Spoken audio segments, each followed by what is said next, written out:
je réitère toute mon affection et ma gratitude infinie. Je lui souhaite une longue vie et une santé solide et durable.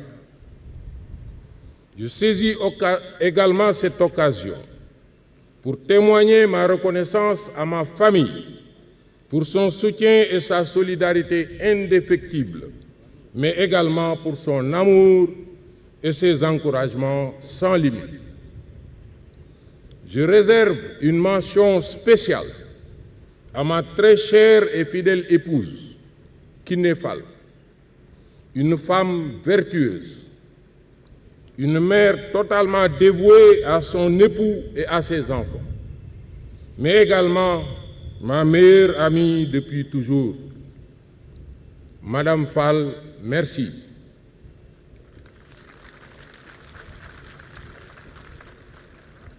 Merci d'avoir accepté les vicissitudes de la vie militaire avec grâce et courage, mais surtout avec générosité et passion. Merci pour la patience et l'abnégation que tu as insufflée à nos enfants, éduqués dans la dignité, dans l'humilité et dans la droiture.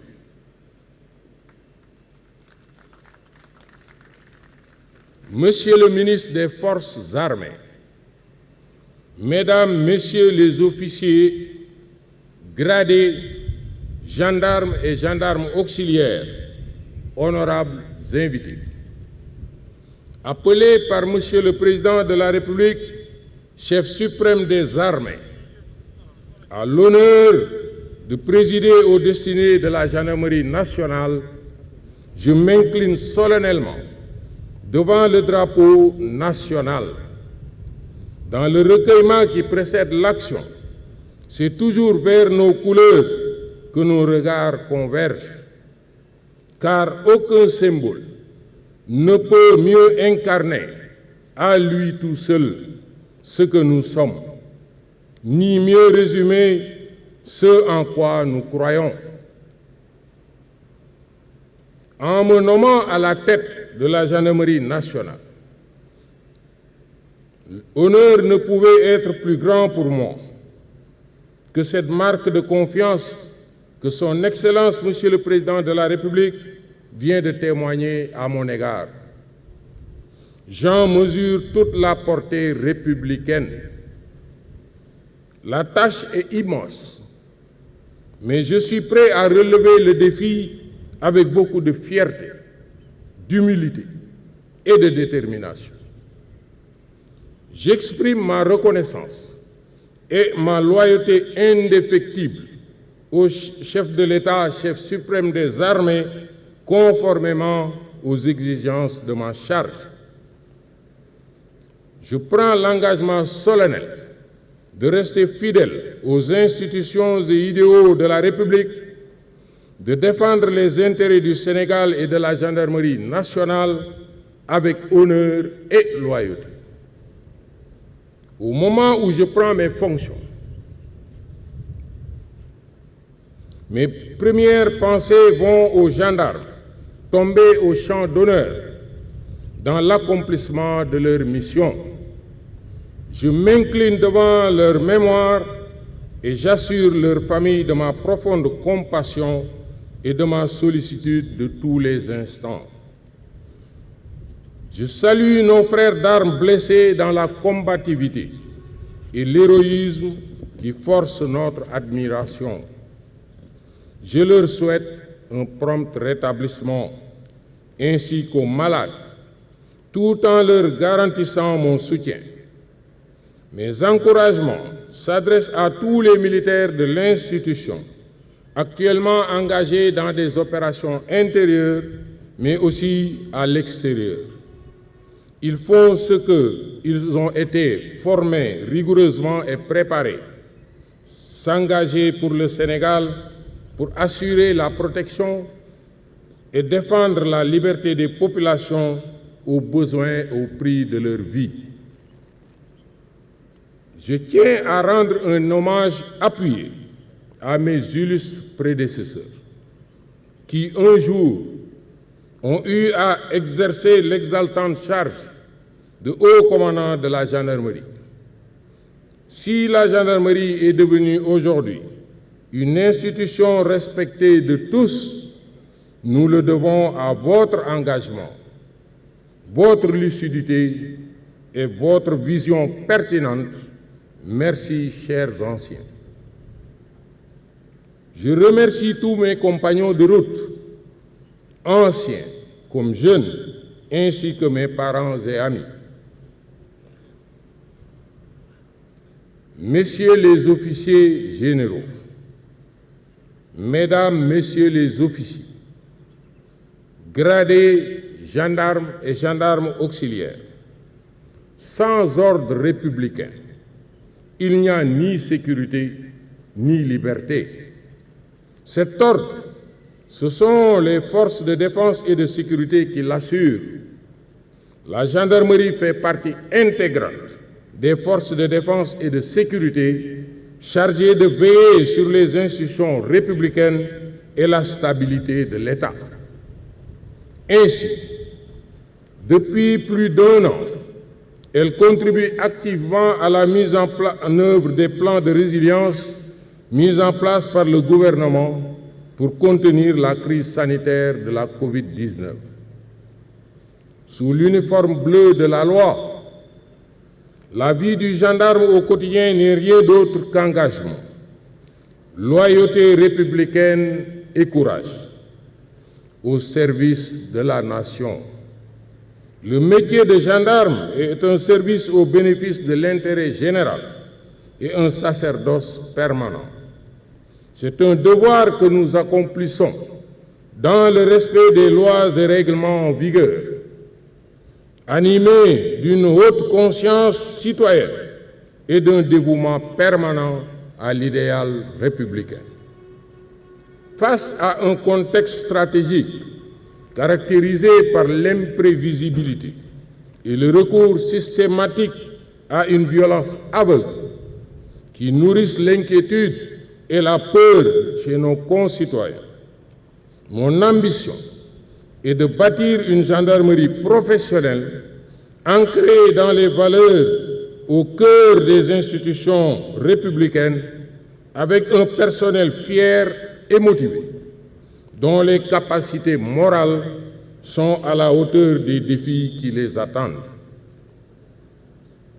Cette ambition doit se bâtir autour d'une vision claire et inclusive, dont la matérialisation exige des actions menées avec célérité, organisation, méthode et compétence. Ma conviction profonde est que seule la conjugaison de nos efforts nous permettra d'obtenir la synergie nécessaire pour atteindre l'efficacité. Il m'incombe la responsabilité de tracer un nouveau cap et de dessiner une feuille de route claire, cohérente et pragmatique, prenant en compte les priorités pour les années à venir. Déterminé à m'inscrire dans la dynamique volontariste de Monsieur le Président de la République, chef suprême des armées, et agissant sous l'autorité directe de Monsieur le ministre des Forces armées, je veux réaffirmer le positionnement et le rôle de la gendarmerie au sein de la République et consacrer la recherche de l'efficacité opérationnelle comme principe premier de son organisation. La déconcentration du commandement opérationnel au profit des 2 principales subdivisions d'armes et des légions de gendarmerie territoriale nous y mènera. L'effet final recherché est le renforcement de la confiance et le recul des violences ainsi que des incivilités dans notre zone de responsabilité. Ainsi, tous les échelons opérationnels devront-ils s'attaquer résolument aux violences urbaines et rurales, au vol de bétail, à la coupe illicite de bois, à l'extrémisme violent, à la criminalité transfrontalière organisée, à la cybercriminalité, au trafic de drogue et d'armes, à l'insécurité routière, mais aussi et surtout concourir à faire de notre pays un sanctuaire à l'abri de la menace terroriste. Notre stratégie d'action pour répondre aux attentes des populations et des autorités va s'appuyer sur la prévention, l'anticipation, la détection et l'intervention.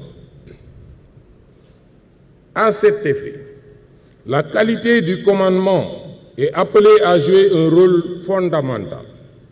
C'est pourquoi, pour affiner la vocation fonctionnelle de l'organisation de l'État-major, conformément au décret 2020-2042 portant organisation du haut commandement de la gendarmerie nationale et fixant les attributions des autorités de commandement, j'ai décidé de renforcer les chaînes de commandement en leur donnant les moyens humains et matériels pour leur permettre d'exercer pleinement leurs fonctions. Ces aménagements s'accompagneront de la montée en puissance du centre de renseignement et des opérations de la gendarmerie nationale Crogendre et du centre d'anticipation et de prévention par le relèvement qualitatif et quantitatif de leurs ressources humaines, de leurs infrastructures et de leurs moyens techniques et matériels. La préparation opérationnelle sera pour moi un point d'attention majeur afin de privilégier la spécialisation sur la polyvalence qui souvent donne lieu à des hésitations préjudiciables à l'efficacité. Dans chaque domaine du service de la gendarmerie, j'invite les commandants de subdivision d'armes à faire de la formation, de l'entraînement et de la gestion des ressources humaines placées sous leurs ordres leur priorité. Ainsi, ils pourront obtenir des résultats satisfaisants dans le cadre de la sécurisation de leur zone de compétence. À cet effet, je veillerai à ce que tous les moyens d'action nécessaires soient mis à leur disposition par les services de soutien à travers la décentralisation des stocks d'approvisionnement au plus près de l'action opérationnelle.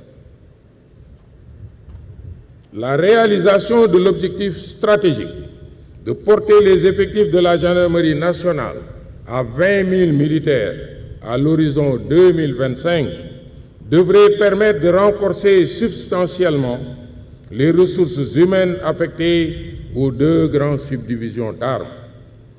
Une meilleure mise en cohérence des profils de carrière permettra de rationaliser les conditions d'avancement au sein de ces grands commandements, de valoriser les diplômes professionnels et de fidéliser les personnels dans leur spécialité. Au titre de la gendarmerie territoriale, la création d'un pôle judiciaire va permettre de privilégier le recours à la preuve scientifique et technique dans les enquêtes judiciaires.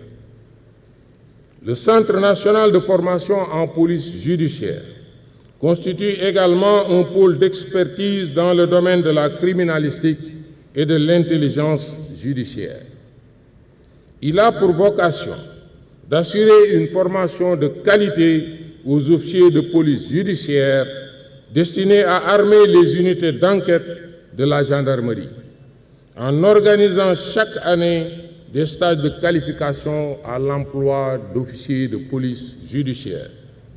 La qualification d'officier de police judiciaire constitue la pierre angulaire de notre système de réponse pénale face à la délinquance et à la criminalité.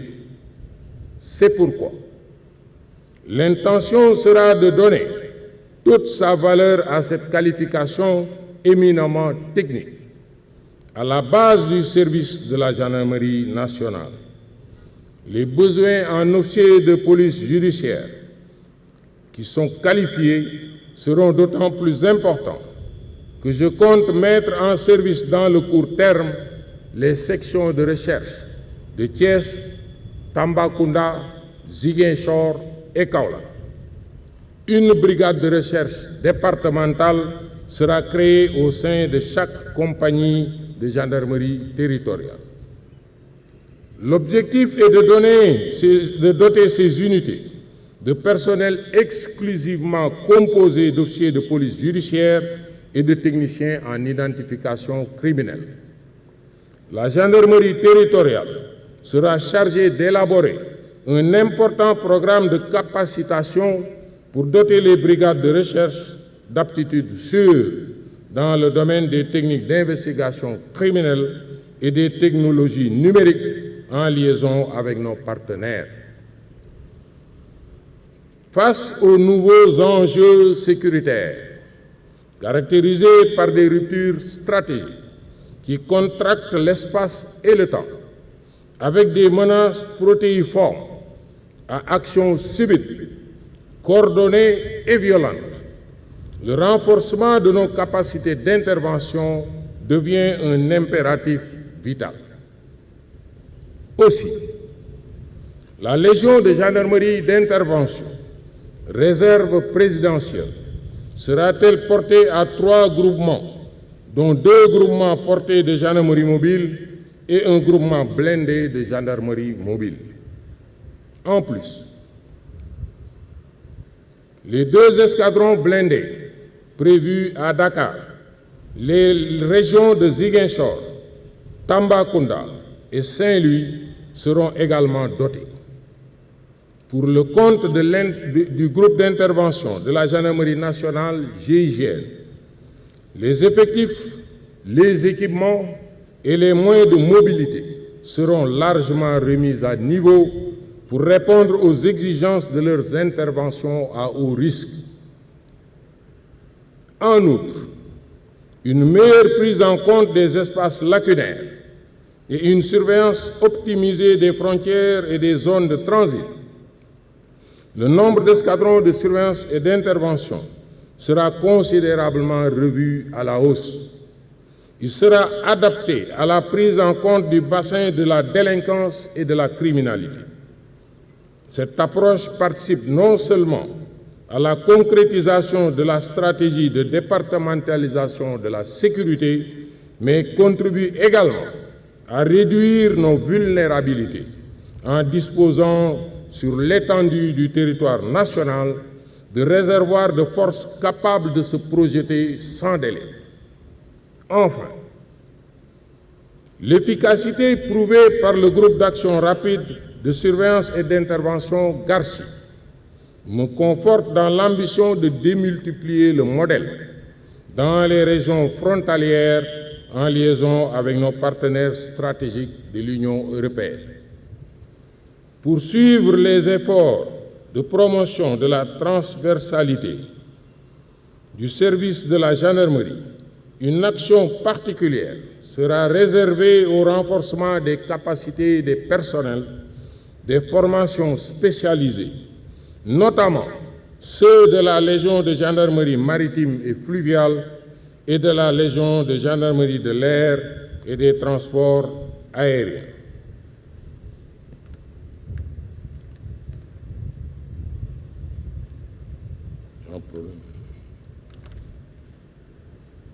Dans le domaine de la sécurité routière, je compte accroître nos moyens d'action par la création d'un escadron de sécurité routière dans chaque légion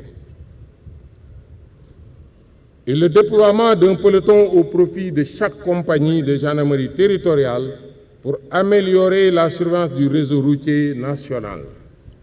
La mise en service du Centre national de formation à la sécurité routière participera à la consolidation d'une réelle expertise dans ce domaine. La révolution numérique qui a introduit de nouveaux paradigmes sécuritaires avec une transformation de la criminalité devenue plus astucieuse et insaisissable impose à la gendarmerie de consolider le niveau et la qualité des aptitudes de ces unités d'appui technique. La plateforme numérique de lutte contre la cybercriminalité et le Centre national d'identification criminelle seront dotés des outils d'investigation numérique de dernière génération. Sur cette feuille de route, une meilleure organisation du renseignement intérieur fait partie de mes préoccupations majeures. Après la mise en place d'une chaîne fonctionnelle dédiée à la recherche du renseignement et à la création du centre d'anticipation et de prévention, il s'agira maintenant d'accélérer l'ouverture des bureaux d'anticipation et de prévention dans les légions de gendarmerie territoriale. Ceci permettra de mieux capter les signaux faibles sur l'ensemble du territoire national. C'est un impératif auquel nous allons répondre dans les meilleurs délais. Dans la continuité de la stratégie sectorielle genre au sein des forces armées, je m'inscris résolument dans une dynamique d'intégrer plus de femmes au sein de la gendarmerie. Il s'agit non seulement de promouvoir le recrutement féminin pour atteindre le taux fixé par les standards internationaux à court terme, mais également de veiller à leur intégration, notamment dans les missions de maintien de la paix. En dépit d'un contexte économique difficile, qui exige des arbitrages budgétaires délicats, le relèvement considérable du niveau des infrastructures dans nos casernes, des effectifs et des dotations reste une priorité. L'une des principales caractéristiques de notre militarité est en effet l'obligation de disponibilité et la possibilité de mobilisation permanente de nos forces, d'où le droit à la concession de logements pour nécessité de service. C'est pourquoi je compte mettre en œuvre sans délai un plan d'urgence pour une prise en compte rapide des préoccupations. J'attache du prix à la mise en œuvre de ces programmes qui impacteront positivement les performances de notre institution, conformément aux instructions de Monsieur le Président de la République, chef suprême des armées. Enfin, un accent particulier sera mis sur l'organisation de la communication officielle de la gendarmerie, notamment pour mettre en exergue les opérations de sécurisation de grande envergure menées par les grands commandements. Je réitère ici mon credo, il faut bien faire et bien le faire savoir. Cela participe à dissiper durablement le sentiment d'insécurité qui peut animer nos populations. Monsieur le ministre des Forces armées, Messieurs les ministres, officiers généraux, officiers, sous-officiers, gendarmes auxiliaires, honorables invités, nous vivons dans un monde qui connaît des transformations rapides avec de grandes opportunités, mais également sous l'eau d'incertitude et d'instabilité. Le rapport de force devient déterminant dans les situations de crise. En conséquence, nous devons résolument nous y préparer en questionnant en permanence notre modèle sécuritaire et en adaptant nos modes d'action. Mais cela ne doit en rien remettre en cause notre identité et les valeurs cardinales qui caractérisent notre action. Forgées dans la dualité de notre statut et trempées dans l'esprit républicain et la discipline militaire. Cette discipline militaire, qui constitue la force principale des armées, nous impose l'obligation de réserve. L'éthique du gendarme vous recommande la retenue qui exige votre statut à l'égard des opinions philosophiques, politiques, religieuses, mais également dans vos rapports aux médias et aux réseaux sociaux.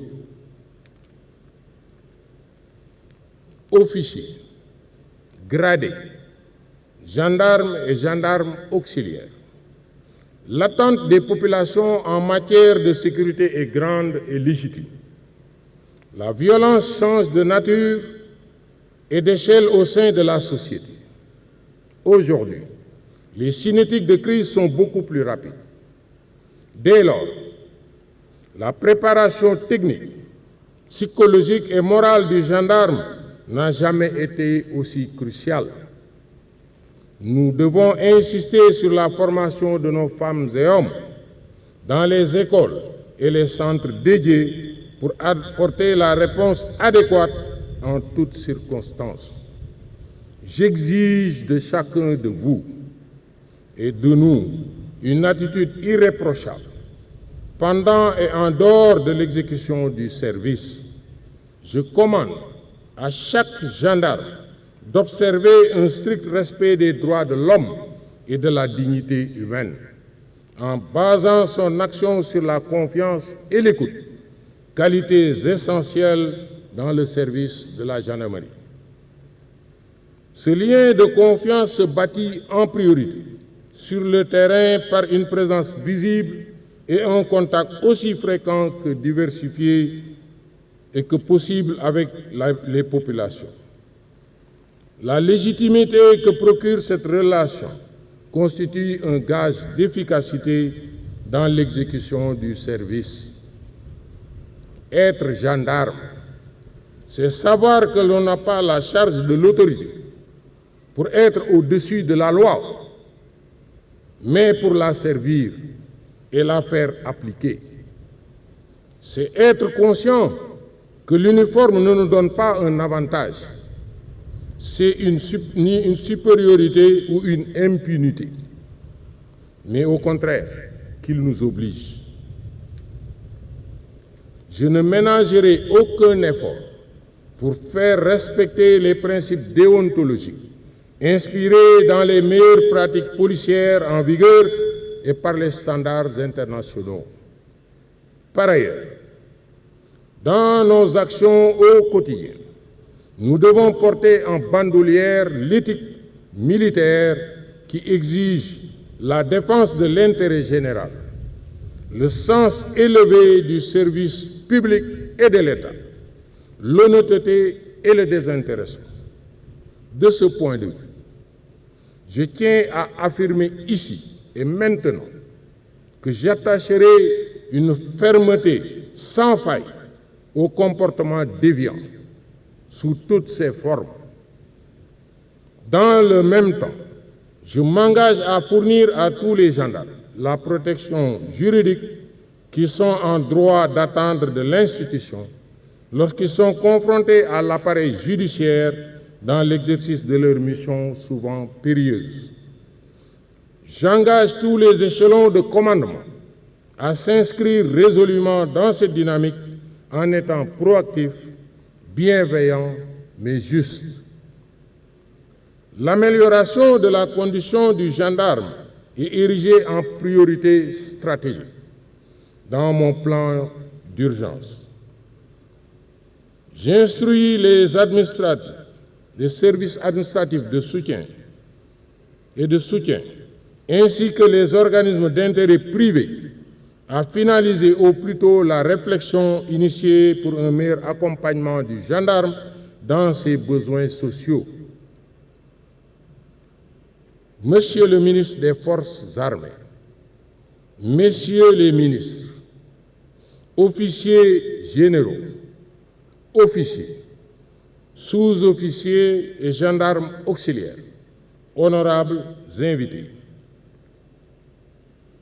je profite de la présence des plus hautes autorités des forces de défense et de sécurité pour leur réitérer ma disponibilité à renforcer au plus haut niveau la collaboration avec la gendarmerie dans le seul intérêt de la défense et de la sécurité nationale. Dans un environnement géostratégique aux enjeux imbriqués et face à la multiplication des menaces transnationales dont le terrorisme est la plus redoutable illustration, la coopération internationale en matière de défense et de sécurité prend une dimension fondamentale. C'est pourquoi, en cet instant solennel, je saisis l'occasion pour rendre un hommage particulier à la coopération française pour son soutien constant et remarquable. Je magnifie également l'action efficace et dynamique de la coopération avec la gendarmerie royale marocaine, la garde civile espagnole, les carabiniers italiens, la gendarmerie turque, mais également avec les États-Unis d'Amérique, l'Allemagne, la Chine, l'Union européenne et les pays frères et amis d'Afrique. J'adresse mes chaleureuses salutations à toutes les gendarmeries sœurs, aussi bien celles de l'Organisation des gendarmeries africaines, OGA, que celles de l'Association internationale des forces de gendarmerie et de police à statut militaire, plus connue sous le nom de FIEP. Mes remerciements vont également aux autorités des forces de défense et de sécurité des pays voisins du Sénégal pour l'étroite collaboration qui nous lie dans la lutte contre le terrorisme et la criminalité transfrontalière. Je les rassure de mon engagement résolu à renforcer cette dynamique. Je ne saurais terminer mon propos sans renouveler mes vifs encouragements aux gendarmes engagés dans les missions de maintien de la paix. Leurs actions rehaussent l'image du Sénégal, ainsi que le prestige et la reconnaissance du rayonnement de la gendarmerie sur la scène internationale. Je leur souhaite un excellent séjour et un bon retour auprès de leurs familles. Enfin, je rends hommage à tous les anciens à qui nous devons le renom et le respect de cette belle institution. Le sort de la gendarmerie vous concerne et continuera à vous concerner parce que vous êtes et resterez toujours des gendarmes. Je suis disposé, plus que jamais, à recueillir vos contributions et avis pertinents pour faire avancer la réflexion stratégique sur le devenir de notre institution. Cet appel vaut également pour les administrations, les partenaires économiques et sociaux, publics et privés, ainsi que les organisations internationales avec lesquelles nous partageons les mêmes préoccupations. Au terme de mon allocution, je réaffirme mon engagement à consolider la posture de la gendarmerie en tant que force républicaine, loyale et dévouée, sous l'autorité de Monsieur le Président de la République, chef suprême des armées, pour garantir à nos concitoyens le droit fondamental à la sécurité et assurer la protection et la pérennité des institutions de la République ainsi que la défense du territoire national. Je vous remercie de votre aimable attention. Honneur, patrie.